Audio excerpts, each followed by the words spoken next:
વિરામ બાદ આપનું સ્વાગત છે। સમાચારમાં આગળ વધીશું। દ્વારકાના વતની અને રાજકોટમાં શિક્ષક તરીકે કામગીરી કરતા શિક્ષક હિતેશભાઈ મુંડિયાને ભારત શ્રેષ્ઠ શિક્ષકનો એવોર્ડ મળ્યા બાદ આવ્યા તેઓ દ્વારકા અને ભગવાન શ્રી દ્વારકાધીશના ચરણે એવોર્ડ ધરી પોતાના ગળામાં પહેર્યો હતો।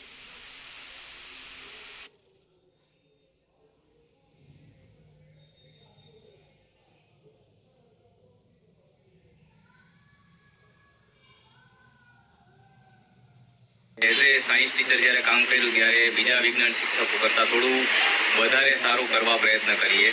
વિદ્યાર્થીઓને નાના મોટા પ્રયોગો સાથે શીખવવાનો પ્રયત્ન કરીએ।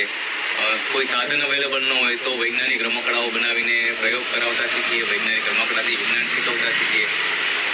એ બધું કર્યું એટલે એના પ્રતાપે આજે 23 વર્ષની આ નોકરીના ગાળામાં જે કંઈ પણ કામ થયા છે એના આધારે સતત 2022થી અત્યાર સુધી અલગ અલગ પ્રકારના એવોર્ડ મળ્યા છે।